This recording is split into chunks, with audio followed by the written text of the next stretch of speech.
नमस्कार, आदाब, सत श्री अकाल।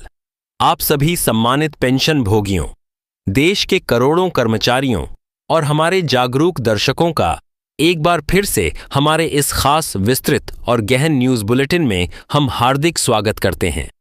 दोस्तों, आज की यह कवरेज सिर्फ खबर नहीं है, यह करोड़ों लोगों के भविष्य, उनकी उम्मीदों और उनके लंबे संघर्ष की एक संपूर्ण गाथा है।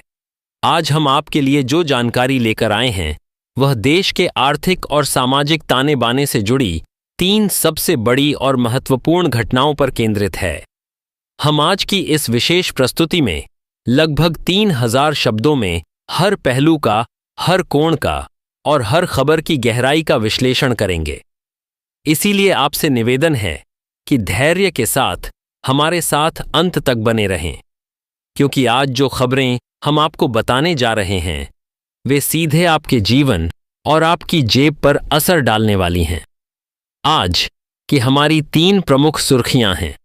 राहत की वह किरण। क्या न्यूनतम पेंशन भोगियों को दिवाली के बाद अब नए साल का सबसे बड़ा तोहफा मिलने वाला है? क्या 2500 रुपये की न्यूनतम पेंशन की खबर पक्की है? हम इस दावे की पूरी पड़ताल करेंगे। सपनों की वापसी। पुरानी पेंशन योजना ओपीएस को लेकर देश की सबसे बड़ी अदालत, सुप्रीम कोर्ट और केंद्र सरकार के गलियारों में क्या पक रहा है? क्या 2025 का साल लाखों कर्मचारियों के लिए पुरानी पेंशन की वापसी का साल बनेगा? ऐतिहासिक सुधार। ईपीएफओ अपने 11 साल पुराने एक नियम को बदलकर एक ऐसा क्रांतिकारी कदम उठाने जा रहा है जिससे 1 करोड़ से अधिक कर्मचारी सीधे तौर पर लाभान्वित होंगे। यह सिर्फ सुर्खियां नहीं हैं, यह वे सवाल हैं जिनके जवाब आज देश का हर कर्मचारी और हर पेंशन भोगी जानना चाहता है। तो चलिए बिना किसी देरी के आज की इस महा कवरेज की शुरुआत करते हैं। और हां, अगर आप पहली बार हमारे साथ जुड़े हैं तो चैनल को सब्सक्राइब करना और इस वीडियो को एक लाइक देना ना भूलें, ताकि आप तक हर सच्ची और सटीक जानकारी सबसे पहले पहुंचती रहे। पहली बड़ी खबर, न्यूनतम पेंशन का इंतजार, दिवाली से नए साल तक। दोस्तों, हमारी आज की पहली और सबसे संवेदनशील खबर उन करोड़ों बुजुर्ग पेंशन धारकों से जुड़ी है जो कर्मचारी पेंशन योजना यानी ईपीएस 95 के तहत आते हैं। यह वे लोग हैं जिन्होंने अपना पूरा जीवन देश के निर्माण में लगा दिया और आज वे सम्मानजनक पेंशन के लिए संघर्ष करते रहे हैं। पिछले कई हफ्तों से एक खबर ने जोर पकड़ा हुआ था कि दिवाली के पावन पर्व से पहले सरकार इन पेंशन भोगियों को एक बड़ा तोहफा दे सकती है। यह तोहफा था उनकी न्यूनतम पेंशन राशि को 1000 रुपये की मामूली रकम से बढ़ाकर 2500 रुपये करने का। यह एक ऐसी खबर थी जिसने करोड़ों मुरझाए चेहरों पर एक उम्मीद की चमक ला दी थी। लेकिन जैसा कि हम सब ने देखा, दिवाली का त्योहार बीत गया, दिए जलकर बुझ गए, लेकिन पेंशन बढ़ोतरी का वह आदेश जारी नहीं हुआ। यह एक निराशा का क्षण था। कई लोगों ने सोचा कि यह खबर भी शायद बाकी वादों की तरह हवा हवाई थी। परंतु दोस्तों, आज हम आपको जो बताने जा रहे हैं वह यह है कि यह उम्मीद अभी खत्म नहीं हुई है, यह आग अभी बुझी नहीं है। विश्वसनीय सूत्रों और मीडिया रिपोर्ट्स के हवाले से जो नई जानकारी छनकर सामने आ रही है वह यह है कि यह प्रस्ताव रद्द नहीं हुआ है, बल्कि इसकी समय सीमा बदल गई है। पहले जो राहत दिवाली पर मिलने की बात थी, अब वही राहत नए साल के तोहफे के रूप में या फिर आगामी बजट में एक बड़ी घोषणा के तौर पर सामने आ सकती है। इस पूरे मामले को समझने के लिए हमें थोड़ा पीछे जाना होगा। आपको याद होगा कि हाल ही में central board of trustees CBT यानी ईपीएफओ के केंद्रीय न्यासी बोर्ड की एक महत्वपूर्ण बैठक हुई थी। इस बैठक की अध्यक्षता स्वयं केंद्रीय श्रम मंत्री ने की थी। इस बैठक में ईपीएफ और ईपीएस से जुड़े कई सुधारों पर चर्चा हुई और कुछ को मंजूरी भी मिली। लेकिन जिस एक फैसले का सबको इंतजार था, यानी न्यूनतम पेंशन में वृद्धि, वह उस बैठक के एजेंडे से रहस्यमय तरीके से गायब रहा। इस बीच देश की विभिन्न प्रमुख ट्रेड यूनियनों का दबाव लगातार बना हुआ है। उनका तर्क बिल्कुल स्पष्ट है। वे मांग कर रहे हैं कि आज की कमर महंगाई को देखते हुए न्यूनतम पेंशन कम से कम 7,000 रुपये मासिक होनी चाहिए। उनका कहना है कि 1,000 रुपये में एक महीने का गुजारा करना असंभव है। हालांकि ट्रेड यूनियनों की मांग 7,000 रुपये की है, लेकिन जो रियलिस्टिक अनुमान या कहें कि जो वास्तविक रूप से संभव लगने वाला आंकड़ा है वह 2,500 रुपये पर ही आकर टिकता दिख रहा है। यह वृद्धि अगर लागू होती है तो यह पेंशन धारकों के लिए एक स्वागत योग्य कदम होगा और सरकार के लिए भी यह आर्थिक रूप से व्यवहारिक माना जा रहा है। अगर यह बढ़ोतरी लागू होती है तो इसका मतलब यह होगा कि जो पेंशन भोगी आज सिर्फ Rs 1,000 पा रहे हैं, उनकी मासिक पेंशन में सीधी 2.5 गुना की वृद्धि होगी। यह लाभ मुख्य रूप से और विशेष रूप से उन्हीं पेंशनर्स को मिलेगा जो वर्तमान में न्यूनतम पेंशन यानी 1,000 रुपये पर निर्भर हैं। जो लोग पहले से ही उच्च पेंशन प्राप्त कर रहे हैं, उसकी माँ की आय के पोमाती नहे हैं, उन पर इस फैसले का कोई प्रभाव नहीं पड़ेगा। यह कदम पेंशन प्रणाली में असमानता को कम करने और सबसे निचले पायदान पर खड़े व्यक्ति को ऊपर उठाने के लिए है। तो सवाल अब यह नहीं है कि पेंशन बढ़ेगी या नहीं, सवाल यह है कि कब बढ़ेगी। सेंट्रल बोर्ड ऑफ ट्रस्टीज की बैठक हो चुकी, दिवाली जा चुकी। अब सभी की निगाहें 2 महत्वपूर्ण तारीखों पर टिकी हैं। पहला नए साल की पूर्व संध्या या दूसरा देश का आम बजट। यह खबर, जैसा कि हमने पहले भी स्पष्ट किया है, तमाम सोशल मीडिया प्लेटफॉर्म्स और प्रमुख न्यूज चैनलों के माध्यम से सामने आई है।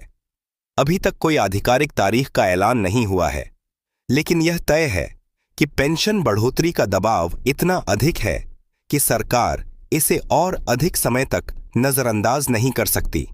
हम इस खबर पर अपनी पैनी नजर बनाए हुए हैं और जैसे ही कोई आधिकारिक पुष्टि आएगी हम आप तक सबसे पहले पहुंचाएंगे। दूसरी बड़ी खबर, पुरानी पेंशन योजना ओपीएस क्या 2025 में होगी सपनों की वापसी। जहां एक ओर देश के सेवानिवृत्त कर्मचारी अपनी न्यूनतम पेंशन में वृद्धि का इंतजार कर रहे हैं, वहीं दूसरी ओर देश के लाखों सेवारत सरकारी कर्मचारी एक अलग और कहीं बड़ी लड़ाई लड़ रहे हैं। यह लड़ाई है अपने भविष्य को सुरक्षित करने की, अपने बुढ़ापे को सम्मानजनक बनाने की।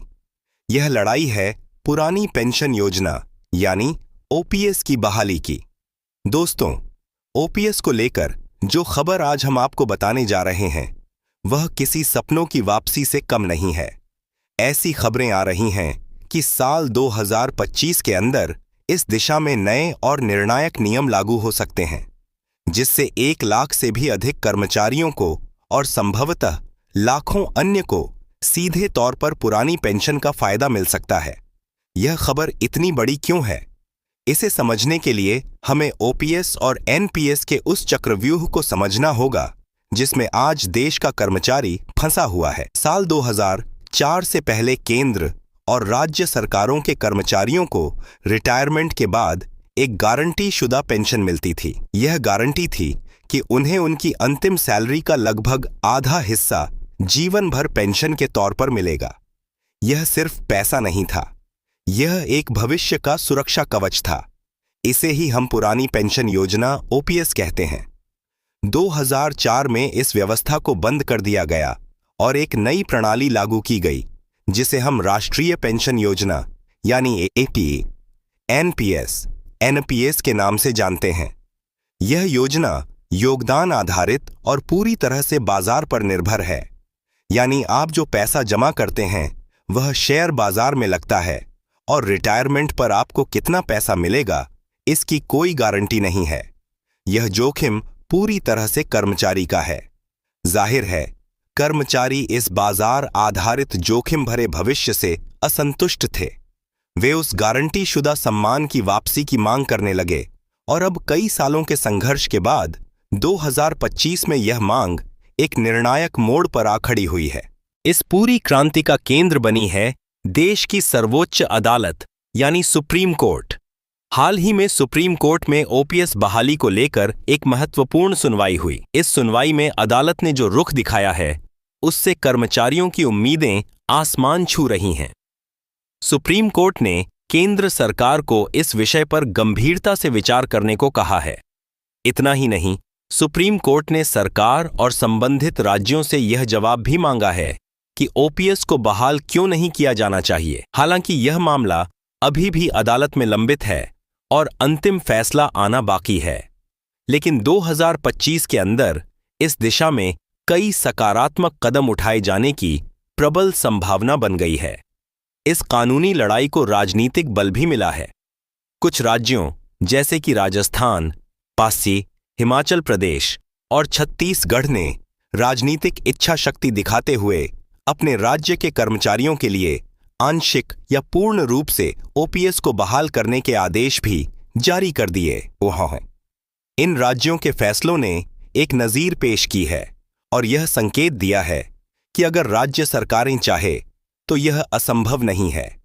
इस दोहरी मार कानूनी और राजनीतिक के बाद केंद्र सरकार भी हरकत में आई है। वित्त मंत्रालय ने इस पूरे विषय का आकलन करने के लिए एक विशेषज्ञ समिति का गठन किया है। यह समिति पुरानी पेंशन योजना की बहाली के वित्तीय और प्रबंधकीय पहलुओं का गहराई से आकलन करेगी। यानी यह समिति देखेगी कि अगर ओपीएस को वापस लाया जाता है तो सरकारी खजाने पर कितना बोझ पड़ेगा और उसे कैसे मैनेज किया जा सकता है। कर्मचारी संगठन और पेंशनर्स समूह इस मौके को हाथ से जाने नहीं देना चाहते। वे अपनी मांगों को और भी अधिक जोर शोर से उठा रहे हैं ताकि पुरानी पेंशन योजना को सिर्फ कुछ राज्यों में नहीं बल्कि पूरे देश में एक समान रूप से पुनः स्थापित किया जा सके। तो कुल मिलाकर स्थिति यह है कि सुप्रीम कोर्ट के कड़े रुख, कुछ राज्यों के साहसिक फैसलों और केंद्र सरकार द्वारा समिति के गठन के बाद साल 2025 के अंत तक ओल्ड पेंशन स्कीम की बहाली के बंद दरवाजे खुल सकते हैं। हालांकि हम यह स्पष्ट कर दें कि अभी अंतिम निर्णय आना बाकी है, लेकिन यह लाखों सरकारी कर्मचारियों और पेंशनर्स के लिए एक बेहद उत्साहजनक और सकारात्मक खबर है। ओपीएस की वापसी अगर होती है तो यह कर्मचारियों को उनके रिटायरमेंट के बाद उस वित्तीय सुरक्षा का भरोसा देगी जो एनपीएस कभी नहीं दे सका। आने वाले समय में इस मामले पर सरकार और अदालत के दिशा निर्देश ही पूरी स्थिति को अंतिम रूप से साफ करेंगे। तीसरी बड़ी खबर, ईपीएफओ का मास्टर स्ट्रोक। 11 साल बाद बदलेगा नियम, 1 करोड़ कर्मचारी आएंगे दायरे में। दोस्तों, आज के इस विशेष बुलेटिन की तीसरी और आखिरी खबर सुधारों की एक ऐसी आंधी है जो कर्मचारी भविष्य निधि संगठन ईपीएफओ के भीतर चल रही है। ईपीएफओ जो देश के करोड़ों संगठित क्षेत्र के कर्मचारियों की सामाजिक सुरक्षा का जिम्मा उठाता है, अब अपने 11 साल पुराने और शायद सबसे महत्वपूर्ण नियम में एक बड़ा बदलाव करने की तैयारी कर रहा है।